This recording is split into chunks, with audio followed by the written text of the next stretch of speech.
বিদায় বন্ধু শহীদ হাদি। আল্লাহর সকল সৃষ্টি নিশ্চয়ই তার কাছেই ফিরে যাবে। ইন্না লিল্লাহি ওয়া ইন্না ইলাইহি রাজিউন।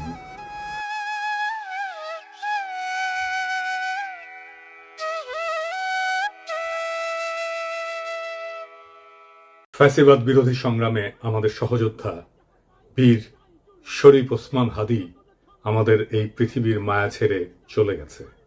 সৃষ্টিকর্তা তার শহীদী মৃত্যু কবুল করে তাকে জান্নাতের উচ্চ মাকাম দান করুন। হাদির শহীদ হওয়ার খবরের পরে সারা বাংলাদেশ শোকে বিহ্বল এবং ক্রোধে বিক্ষুব্ধ হয়ে উঠছে। চারিদিকে নানা ঘটনা ঘটছে। প্রথম আলো ডেইলি স্টারে আগুন দিয়ে ভস্মীভূত করে দেওয়া হয়েছে।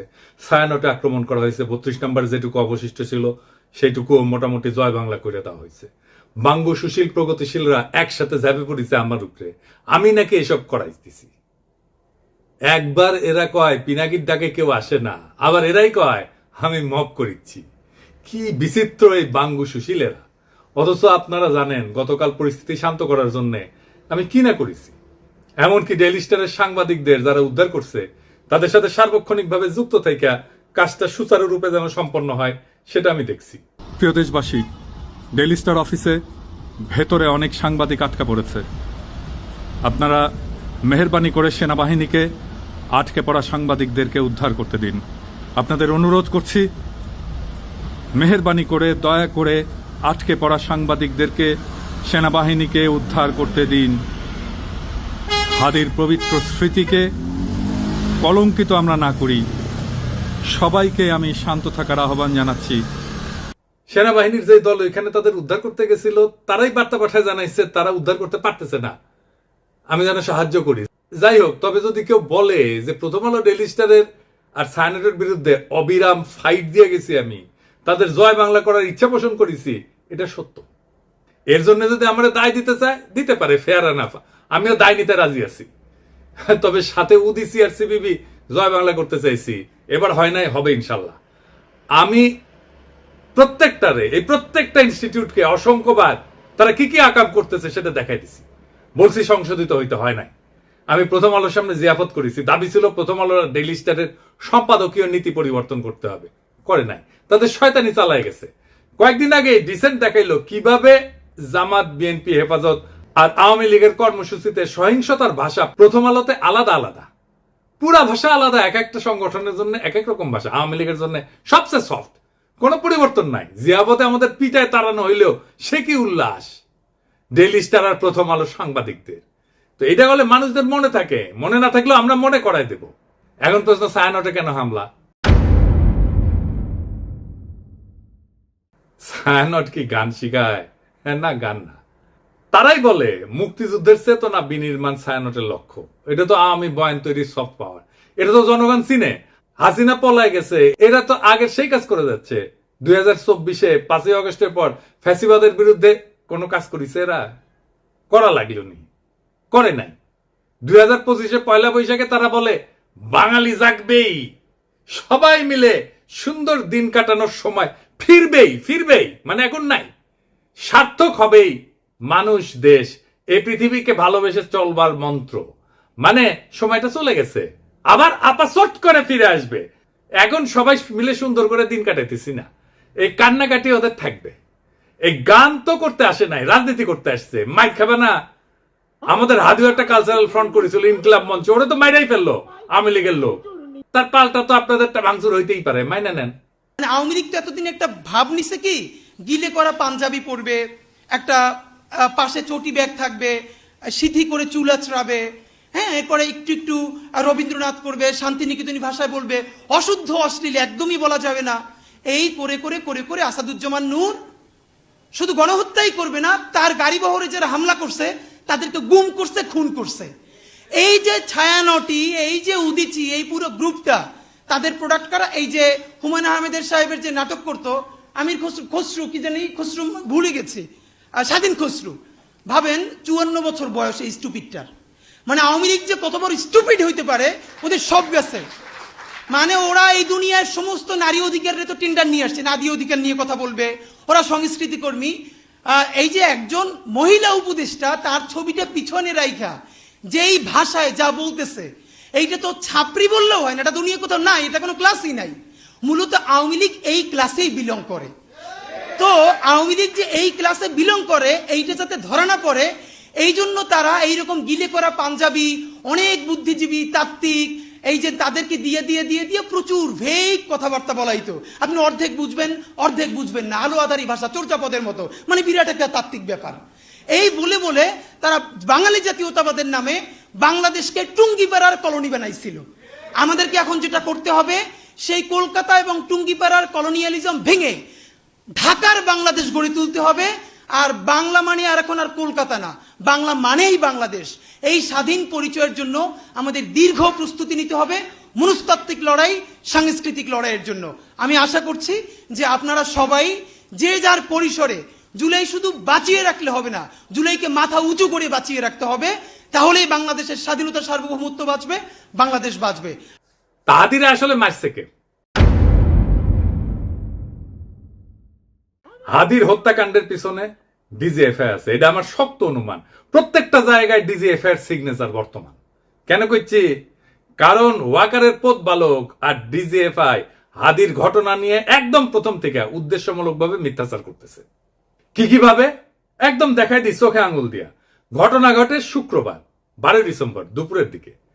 ঘটনা ঘটার সাথে সাথে এই ওয়াকারের পথ বালক আসল অপরাধীকে আড়াল করার জন্য কইল কি ভারত থেকে আসছে নাকি 80 জন শুটার বানোয়াট গল্প প্রচার করলো। কিন্তু ডিসেন্টের অনুসন্ধানে আসল অপরাধী বের হয়ে আসলো, আদাবরের লীগের সন্ত্রাসী যে জেলে ছিল, তারা জামিন করাইছে বিএনপির নেতা। তারপরে কি হলো? ঘটনার ঠিক পরের দিন সে অপরাধীর অবস্থান সম্পর্কে ভুয়া ডাহা মিথ্যার তথ্য ছড়ায় যে অপরাধীরা 12 ডিসেম্বর শুক্রবার সন্ধ্যায় ভারতের গুয়াহাটি পৌঁছে গেছে। অথচ আবার সে নাকি এটা আবার হোয়াটসঅ্যাপ ইন্টারসেপ্ট করে পাইছে। চিন্তা করেন। অথচ অপরাধ ঘটে দুপুরের দিকে ঢাকা থেকে রওনা দিয়ে সন্ধ্যায় আসামের গুয়াহাটি পৌঁছানো সড়ক পথে অসম্ভব একটা ঘটনা। এছাড়া ঘাতক ফয়সালের বাবা মা আদালতে তাদের স্বীকারোক্তিতে বলছে ঘাতক সেই শুক্রবার রাতে ঢাকার আগারগাঁওয়ে তার বোনের বাসায় ছিল। অর্থাৎ ঘাতকেরা যখন ঢাকায় তাদের বোনের বাসায়, সেই সময় ওয়াকারের পথ বালক গুজব রটাইতেছে যে তারা ভারতে চলে গেছে। চিন্তা করেন, তাদের সন্ধান করে লাভ নাই। মানে বুঝিছেন? যুগান্তরে তার বাবা মা প্রকাশিত বক্তব্য অনুযায়ী সেই রাতে ঘাতকের বোনের বাসায় তারা দেখা করে ফয়সালের সাথে। সেখানে আসামি শুটার ফয়সাল তার অবস্থান নিরাপদ মনে না হয় আগারগাঁও থেকে মিরপুরে যায়। পরে শাহজাহানপুরে আসামি মোহাম্মদ হুমায়ুন কবিরের ভাতিজা আরিফের বাসায় যায়। শুটার ফয়সালের ব্যাগ নিয়ে তার বাবা হুমায়ুন কবির একটা সিএনজি ভাড়া করে দেয় এবং সঙ্গে কিছু টাকাও দেয়। পরবর্তীতে আসামিরা তার ছোট ছেলে হাসান মাহমুদ বাবলু ওরফে রাজের কেরানীগঞ্জের বাসায় আসে এবং তারা জুরাইন থেকে 2টা মোবাইল সিম কিনে ব্যবহার করে। বাবা আমার বক্তব্য যেটা পত্রিকায় প্রকাশ হয়েছে, আমি ব্যানে করছি না, সেটা অনুযায়ী ঘাতক যে এখন ভারতে আছে এমন কোনো তথ্য নাই। ওয়াকারের পথ বালক প্রথম থেকে অপরাধীদের খোঁজাকে ভুল পথে নিয়ে যাওয়ার চেষ্টা করেছে না এবং নিরুৎসাহিত করেছে না যে চলেই গেছে, তো এখন আর খুঁজে লাভ কি? ওয়াকারের পথ বালক অপরাধীদের একটা ভুয়া সেলফি শেয়ার করে বলে গোয়েন্দারা নাকি তার ফোন ইন্টারসেপ্ট করে পাইছে। এইরকম আজগুবি দাবিকে কম্পিউটার ইঞ্জিনিয়ার হাস্যকর বলে ব্যাখ্যা করছে এবং কেন এটা মিথ্যা দাবি এবং অসম্ভব ঘটনা সেটাও ব্যাখ্যা করছে। তবে সফটওয়্যার ইঞ্জিনিয়ার তানভীর আহমেদ আরজেল সাইরের দাবি মিথ্যা উল্লেখ করে তাকে চ্যালেঞ্জ করেছেন। আইটি এক্সপার্ট তানভীর আহমেদ গণমাধ্যমকে জানান, একজন সফটওয়্যার ইঞ্জিনিয়ার হিসেবে বলছি, জুলকারনাইন সায়ের 100% ভুয়া তথ্য দিয়েছে। সে দাবি করছে অপরাধীরা অন্যের মোবাইলে সেলফি পাঠাইছে আর সেটা গোয়েন্দা সংস্থা ইন্টারসেপ্ট করে এই ছবি পাইছে। 2026-এ এসেও এই কথা বিশ্বাস করার মতো নয়। পথ বালককে বলছিল আইসে ডিবেট করতে, করে নাই। এই 3টা ঘটনা থেকে এটাই প্রমাণিত হয় যে ওয়াকারের পথ বালক আর ডিজিএফআই প্রথম থেকে হাদির ঘটনা নিয়ে আসল অপরাধীকে আড়াল এবং রক্ষা করার জন্য একের পর এক মিস ইনফরমেশন আর স্মোক স্ক্রিন ছড়ায় গেছে। এই ইন্ডিয়ার দালাল পথ বালক বাংলাদেশের জনগণের 1 নাম্বার শত্রু, বাংলাদেশের স্বাধীনতা সার্বভৌমত্বের শত্রু। তবে একটা কথা সবাইকে একটু বলি, একটু শোনেন। শহীদ ওসমান হাদির মরদেহ এখনো দেশে এসে পৌঁছায়নি। স্বাভাবিকভাবে আমাদের প্রত্যেকের হৃদয় ভারাক্রান্ত, আবেগে বিক্ষুব্ধ। এই মুহূর্তে আমাদের সবচেয়ে আগে যেটা দরকার তা হলো সর্বোচ্চ সংযম এবং দায়িত্বশীল আচরণ নিশ্চিত করা, যেন একজন জুলাই যোদ্ধার বিরচিত আত্মত্যাগের প্রতি যথাযথ সম্মান জানায় তার জানাজা এবং দাফন শান্তিপূর্ণ এবং মর্যাদার সাথে সম্পন্ন করা যায়।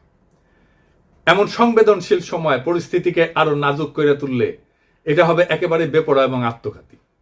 যার পরিণতি হবে গভীরভাবে ক্ষতিকর।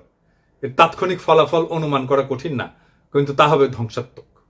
দীর্ঘদিনের ক্ষোভ থেকে ফ্যাসিস্ট বয়ান উৎপাদনকারী দেশের 2টা পত্রিকা জনতার হামলা ভাঙচুর অগ্নিসংযোগ হয়েছে, এবং আগুনে কিন্তু একটা পত্রিকার সাংবাদিকদের জীবন বিপন্ন হয়ে উঠছিল। পরিস্থিতির যেন আর অবনতি না হয়, মেহেরবানি করে সতর্ক থাকবেন। আমাদের তো সব কাজের দোষ। বিদেশি গণমাধ্যম চাইবে, ইন্ডিয়া চাইবে হাদির শহীদী মৃত্যুকে শিরোনাম না বানায় অগ্নিসংযোগ ভাঙচুরের দৃশ্যকে শিরোনাম বানাইতে। এটা ঘটলে আড়ালে পড়ে যাবে আসল এবং জরুরি সত্য, হাদির শাহাদাত, তার আদর্শ, এবং যে শক্তির বিরুদ্ধে লড়াই করতে যেয়া তাকে প্রাণ দিতে হয়েছে। আরো দুঃখজনক হইল, গুলিবিদ্ধ হওয়ার পর সারা দেশে হাদিকে ঘিরে যে বিপুল ভালোবাসা, দীপ্ত আবেগ এবং নৈতিক সংহতির জোয়ার সৃষ্টি হয়েছে, তা মারাত্মকভাবে ক্ষতিগ্রস্ত হবে। আমরা কোনোভাবেই হাদির আত্মত্যাগকে এইভাবে নষ্ট হতে দিতে পারি না। আমাদের শত্রুরা চায় বাংলাদেশের মানুষ যেন ঐক্যবদ্ধভাবে আধিপত্য এবং দমন নীতির বিরুদ্ধে দাঁড়াইতে না পারে, ইনসাফের পক্ষে দাঁড়াইতে না পারে, স্বাধীন সার্বভৌম বাংলাদেশের পক্ষে দাঁড়াইতে না পারে। জুলাই যেন কলঙ্কিত হয়, মানুষ যেন ক্লান্ত এবং বিভ্রান্ত হয়ে আবার তাদেরকেই স্বাগত জানাইতে শুরু করে যারা পতিত শক্তির পুনর্বাসনে সহায়তা করবে এবং পুরনো মডেলের কবজায় দেশকে আটকায় রাখবে। এই সংকটময় মুহূর্তে আমাদের প্রয়োজন শৃঙ্খলা, ধৈর্য এবং রাজনৈতিক স্পষ্টতা।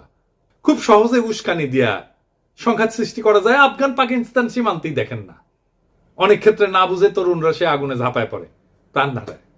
আমাদের বুঝতে অসুবিধা হওয়ার কথা না কারা এই সুযোগ নিতে চায়, কারা বাংলাদেশের স্বাধীনতা সার্বভৌমত্বকে পুনরায় বিপন্ন করতে চায়।